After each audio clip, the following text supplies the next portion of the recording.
Estamos muy felices de estar una semana más aquí con ustedes alabando el nombre del Señor. En el día de hoy quisiera compartir con ustedes un versículo. El versículo dice: y el mismo Señor Jesucristo y Dios nuestro Padre, el cual nos amó y nos dio consolación eterna y buena esperanza por gracia, conforte vuestros corazones y os confirme en toda buena palabra y obra.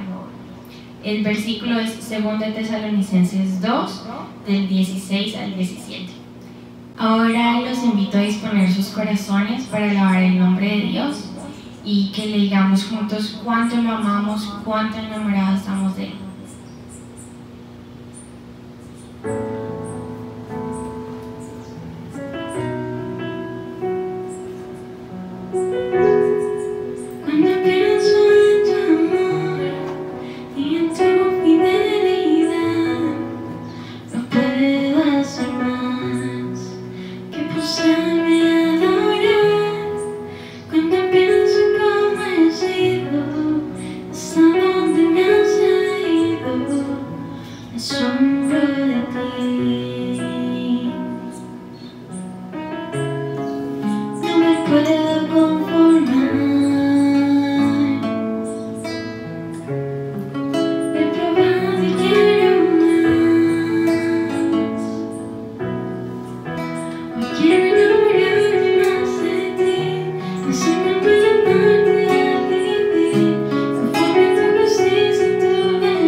Cuánto lo aman, lo importante que es en su hogar y en sus vidas. Alaba su nombre, alábalo. Todo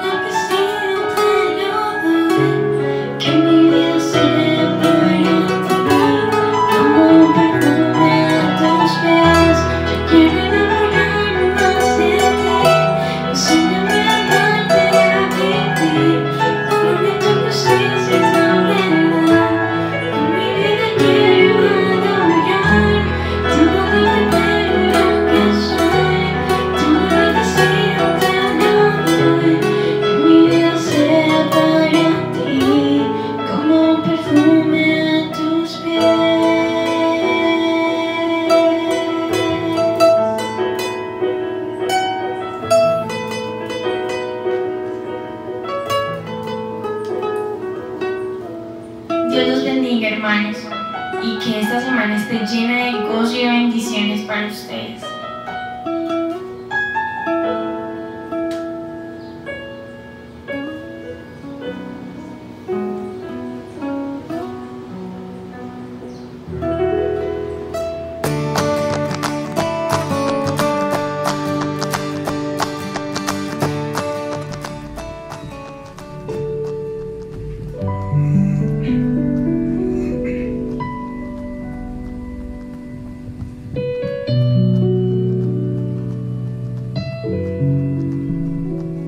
Se habla de la esperanza cuando existe una dificultad para la obtención del objeto deseado.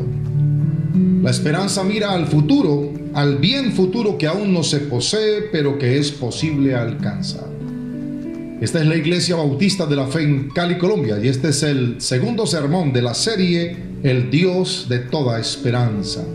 Quiero invitarte para que abras tu Biblia en la carta del apóstol Pablo a los Efesios, capítulo 2. Dice la palabra del Señor en la Nueva Traducción Viviente: antes, ustedes estaban muertos a causa de su desobediencia y sus muchos pecados. Vivían en pecado, igual que el resto de la gente, obedeciendo al diablo, el líder de los poderes del mundo invisible, quien es el espíritu que actúa en el corazón de los que se niegan a obedecer a Dios. Todos vivíamos así en el pasado, siguiendo los deseos de nuestras pasiones y la inclinación de nuestra naturaleza pecaminosa. Por nuestra propia naturaleza, éramos objeto del enojo de Dios igual que todos los demás. Pero Dios, escucha esto, versículo 4, pero Dios, que es tan rico en misericordia y nos amó tanto, y a pesar de que estábamos muertos por causa de nuestros pecados, nos dio vida cuando levantó a Cristo de los muertos. Es solo por gracia de Dios que ustedes han sido salvados. Verso 8. Dios los salvó por su gracia cuando creyeron. Ustedes no tienen ningún mérito en eso. Es un regalo de Dios. La salvación no es un premio por las cosas buenas que hayamos hecho, así que ninguno de nosotros puede jactarse de ser salvo. Versículo número 12. En estos tiempos, ustedes vivían apartados de Cristo. No se les permitía ser ciudadanos de Israel y no conocían las promesas del pacto que Dios había hecho con ellos. Ustedes vivían en este mundo. Escuche cómo le dice el apóstol Pablo a los gentiles. Ustedes vivían en este mundo sin Dios y sin esperanza. Pero ahora han sido unidos a Cristo Jesús. Antes estaban muy lejos de Dios, pero ahora fueron acercados por medio de la sangre de Cristo. Aleluya, gloria sea al Señor. La función particular de la esperanza es unir al creyente con Dios como su bien supremo y definitivo a través de la muerte y resurrección de Jesucristo. Pablo, escribiendo a los tesalonicenses, dice que nosotros los que pertenecemos al día vivamos sobriamente, armados con la coraza de la fe y del amor y con el casco protector de la esperanza de la salvación. Amigo y hermano, sin esperanza la vida cae en el vacío de la nada. Sencillamente no es posible vivir. Parte de lo esencial para la naturaleza del ser humano es poder mirar hacia el futuro. No es posible hablar de vida si no se puede mirar hacia adelante. Y de alguna manera, nuestro presente está condicionado tanto por el pasado como también por el futuro. Lo que usted y yo somos hoy está marcado tanto por lo que hemos sido como por lo que seremos y por lo que queremos ser. Cuando se deja de mirar al futuro, la vida pierde su dinamismo.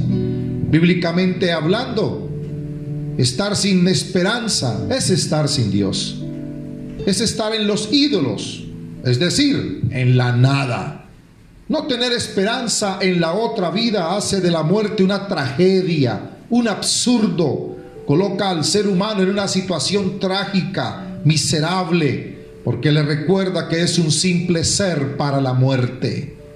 Pero cuando no hay esperanza, el ser humano se encierra en la materialidad de la vida, donde no puede darse el adecuado desarrollo de la persona en su aspecto espiritual, religioso, trascendente.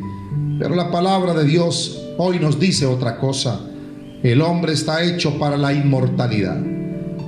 Si esto no lo puedes creer, y si por otra parte se tiene por delante un horizonte cerrado, también lo puramente humano perderá perspectiva y cualquier logro temporal carecerá de sentido. La esperanza se muere y en lugar de la esperanza va a nacer la desesperación. El mundo vive desesperado. El mundo vive en desesperanza. Vivir sin esperanza es un morir permanente. Es un vivir muriendo, donde todo carece de sentido, donde no merece la pena seguir alimentando una existencia. ¿Para qué luchar? ¿Para qué hacer algo por nosotros? Igualmente somos un caso perdido. Pero otro panorama y otro horizonte se asoma y se vislumbra para aquel que vive con la esperanza de una inmortalidad bienaventurada.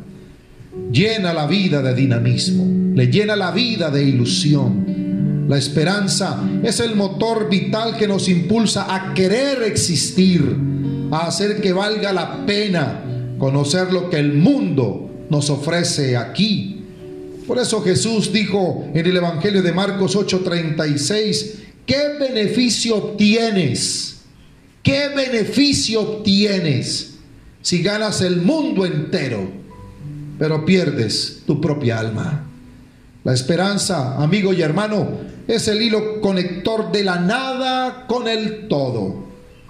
Por eso involucra nuestra existencia en todos los aspectos posibles. La esperanza cristiana no es un sentimiento psicológico producido por el hombre ante el infortunio o la desgracia, ante la vaciedad, la inconsistencia o la transitoriedad de las cosas. No, Señor. La esperanza es una necesidad natural del hombre. Es una necesidad de crecer, de creer, de esperar en un futuro mejor. Por eso, en la Biblia y en los evangelios, tanto como en la vida cotidiana, nos vamos a encontrar con personas que fueron perseguidas y han sido y son perseguidas, marginadas, enfermas, que esperan y piden la liberación ante tanto sufrimiento. Pero al igual que en la Biblia, habrá una respuesta consoladora. En la otra vida habrá una justa retribución de nuestros actos, y lo que ahora parece una desgracia tendrá la recompensa deseada.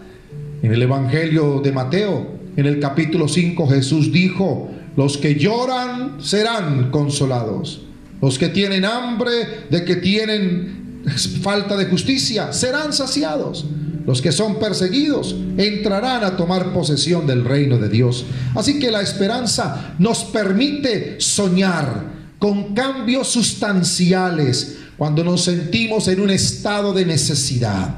De otro modo, jamás podríamos aspirar a un estado de bienestar cuando la vida es un placer y una realización. Para el creyente, la esperanza no es algo creado por el hombre, no es un asunto de la imaginación, sino algo que le viene sido ofrecido de afuera. Le están ofreciendo de afuera y él lo acepta como un constitutivo fundamental de la fe. La esperanza es un don de Dios y el objeto que persigue es un puro regalo, un regalo desconocido del que nos es dado disponer a nuestro antojo.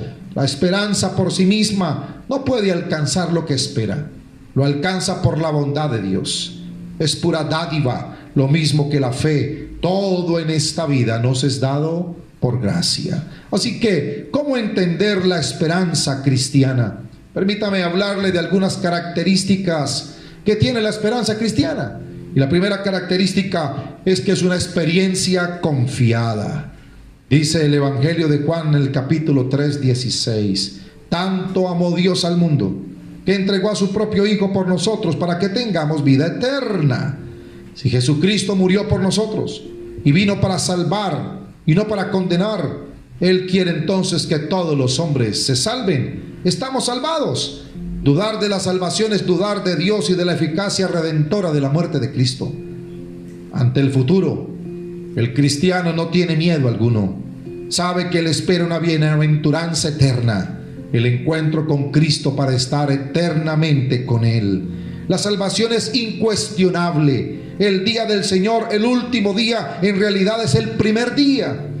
El día del nacimiento para la vida eterna, cuando nuestro cuerpo material será transformado en cuerpo celeste. Un cristiano lleva al límite el amor, porque lleva al límite la esperanza. Amor y temor son incompatibles. El amor auténtico elimina el temor, ya que el temor está en relación con el castigo, y el que teme, dice Juan, no ha logrado aún el amor perfecto. Tener una visión positiva del futuro, tener una visión positiva de la vida, no es una experiencia de un iluso o la de un fatuo optimista, sino la de un hombre de fe, pues Jesucristo nos ha liberado del peligro mortal. Pablo, escribiendo a los Corintios, en la segunda carta, en el capítulo 1, dice: efectivamente, Él nos rescató del peligro mortal y volverá a hacerlo de nuevo.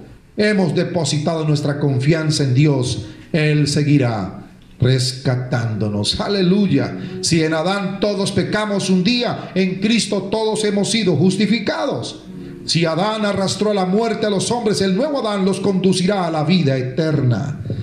La obra redentora de Jesucristo no está acaparada por nadie, ya que se le extiende y está disponible para todos los hombres y mujeres de todos los tiempos y de todos los espacios, pues el universo y el mundo entero está sometido a Jesucristo.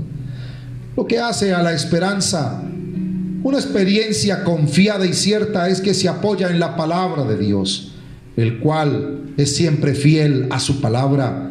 No existe mayor seguridad que esa. Hebreos, en el capítulo 11, dice: la fe es la garantía de las cosas que se esperan, la prueba de aquellas que no se ven. La esperanza es perfecta.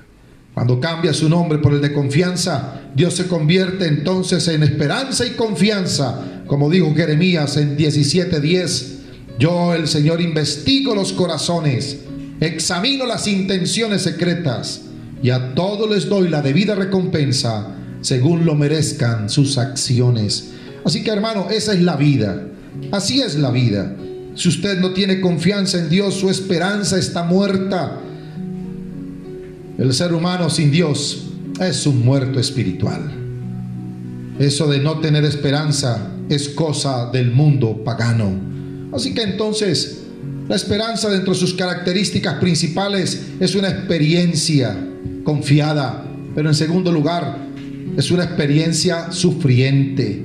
La espera confiada, no por ser confiada, es pasiva, es activa, es dinámica.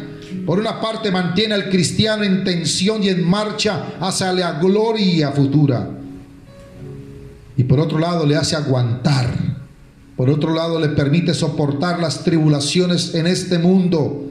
A nivel individual y colectivo, la iglesia y cada uno de los miembros sabe que la esperanza camina y surca el sendero del sufrimiento y del dolor. Hermano y amigo, los sufrimientos están en la raíz de la esperanza y constituyen una prueba de su consistencia. Por eso Pablo, escribiendo a los Romanos en el capítulo 5, dijo que la resistencia desarrolla firmeza de carácter, y el carácter fortalece nuestra esperanza segura de salvación.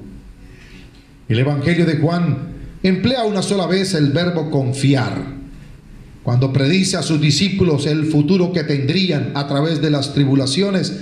Y Jesús va a decir en Juan 16: en el mundo tendrán sufrimientos, pero confíen, yo he vencido al mundo. Igualmente en el capítulo 14 Jesús va a decirles: crean en Dios y también crean en mí. El triunfo de Cristo Jesús sobre las fuerzas del mal garantiza el triunfo de la esperanza.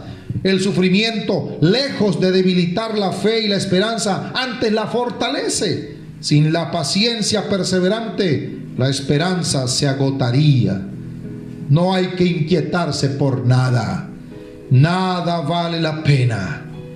Confiar en el Señor lo es todo hoy.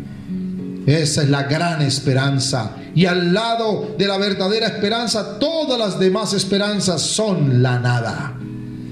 Jesucristo en Mateo 16 exhorta a sus discípulos a que se abracen al sufrimiento como Él lo abrazó, que carguen con la cruz y que le sigan. Si alguno quiere venir en pos de mí, niéguese a sí mismo, tome su cruz y sígame. La cruz va a ser la señal con el que el cristiano está marcado, pero es garantía de que tras ella siempre viene la felicidad. ¡Aleluya! En las situaciones más difíciles, más desesperanzadas, Pablo dice en Romanos 4, hay que esperar contra toda esperanza. Como Abraham, modelo de fe y de esperanza, lo hizo. La teología de la esperanza es la teología de la cruz, porque Cristo muerto en la cruz fue, es y sigue siendo nuestra esperanza. Así que es una experiencia sufriente. Pero en tercer lugar, una característica más que tiene la esperanza es que es una experiencia alegre. Hay que estar alegres. Hay que pensar en la venida de Cristo, en la parusía, en el encuentro que tendremos con el Señor. El principio de la felicidad está cada vez mucho más cerca. Pablo, escribiendo en Romanos 5, dice: nos alegramos con la esperanza de alcanzar la vida eterna. La tristeza es un asunto de los que no tienen esperanza, pero no de un creyente que tiene la seguridad de alcanzar el premio deseado. La esperanza produce gozo hasta en los sufrimientos y persecuciones. En Mateo 5, verso 11, dijo Jesús: dichosos ustedes cuando los insulten, cuando los persigan. Alégrense entonces, estén contentos, porque en el cielo les espera una gran recompensa. La fe y la esperanza están consolidadas, dice Santiago, porque esas dificultades producen alegría. Pablo y los demás apóstoles vivían a tope con esa realidad. Pablo, escribiendo a los Corintios, va a decir: se me ensancha el corazón, me rebosa de alegría a pesar de todas mis penalidades. Los apóstoles, dice Hechos 5, verso 41, salieron de aquel día en el consejo que le hicieron llenos de alegría por haber sido considerados dignos de sufrir por Cristo. Así que el creyente sabe que por sí mismo es totalmente incapaz de llegar a Dios, al absoluto trascendente, al inaccesible, al fundamento, al objeto de la esperanza. Por eso renuncia a sus propias fuerzas, renuncia a sus propios recursos, pone toda su esperanza en la misericordia y en la fidelidad divina. Sin duda alguna, la esperanza es una experiencia alegre, pero también es una experiencia vigilante. El encuentro con Cristo, tan esperado por todos nosotros, es imprevisible. El momento llegará cuando menos lo pensemos. Por eso hay que vivir en tensión, hay que estar alerta, en una vigilia permanente. La vida se vive como si siempre estuviera de día. No hay que dormir en la noche de la indiferencia y del olvido. El cristiano tiene que permanecer en todo momento como los siervos vigilantes, ceñida su cintura, en actitud plena de disponibilidad, con las lámparas encendidas, en vigilancia activa, bien dispuestos. Si así es, cuando el Señor y dueño de la casa llegue, se pondrá a servirles en la mesa del banquete mesiánico, pues el Señor es el Mesías que regresa. Hay que tener siempre puesto el traje de bodas para poder sentarse en la mesa mientras llega el Señor. Hay que cuidar y cumplir el deber de cada día.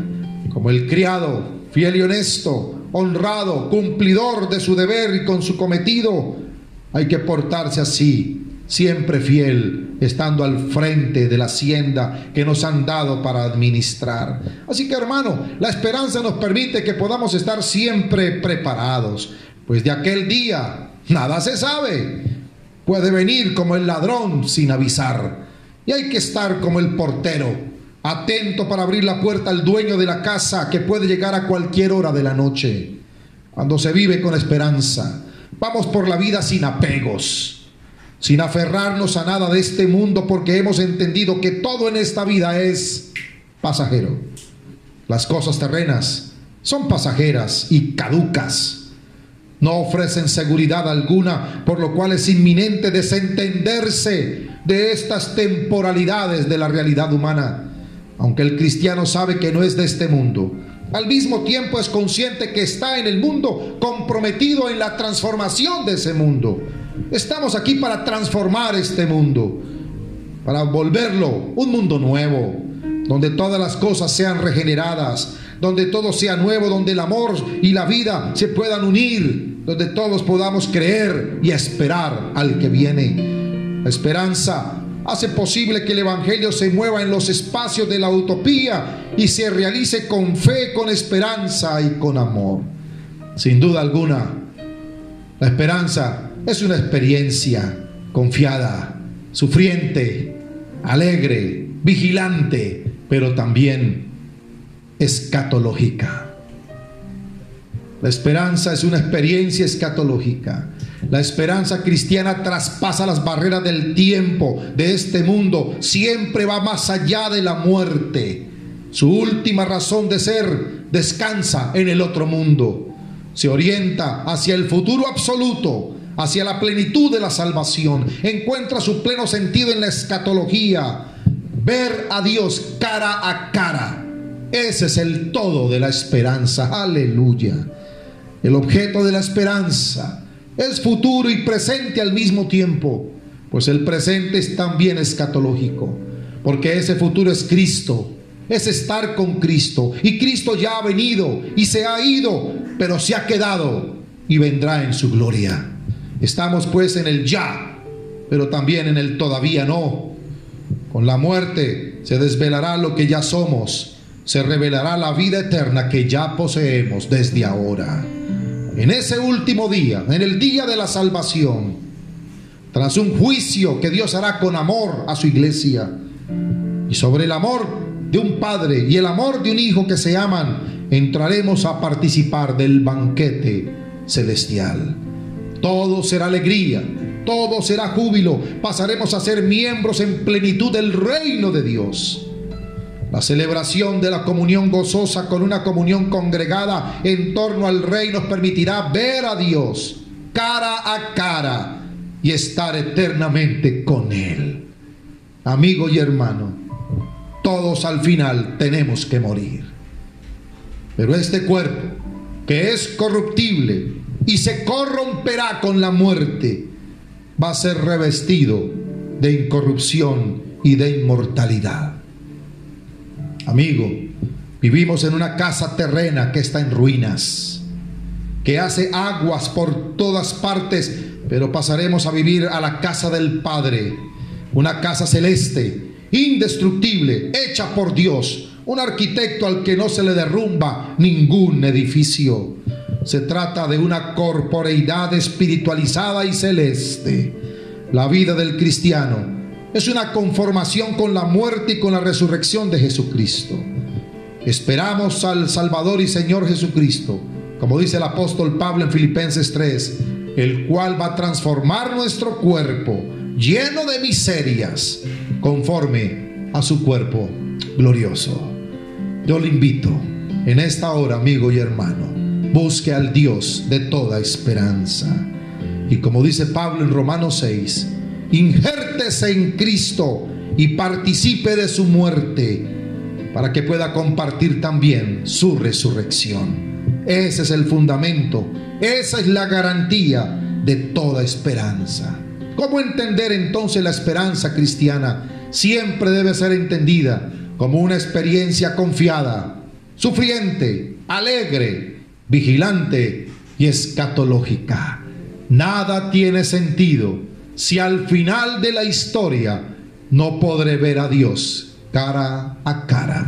Pero esa es la única razón de la esperanza, verlo a Él exactamente como Él es. Aleluya. Padre, te alabo, te bendigo, te exalto, te glorifico y te doy gracias, porque solo por amor pudiste, Señor, unir la nada con el todo y llevarnos a experimentar tu gloria y vivir tu paz y tu bendición por medio de Cristo Jesús. Permite que podamos cada día entender que la vida no tiene sentido si no hay esperanza en el más allá, si no hay algo más allá de la muerte, si todo termina en la nada, nuestra vida es la más miserable de todas. Pero tú nos has dado el gozo de la vida eterna. Glorifícate, Padre, en nuestra vida y permite que cada día podamos entender que no hay esperanza sino en Cristo Jesús. Exáltate y glorifícate en esta semana 33. Tu misericordia sea sobre esta condición humana que vive en este momento la tierra, que vive la humanidad en esta pandemia. Abre las ventanas de tus cielos,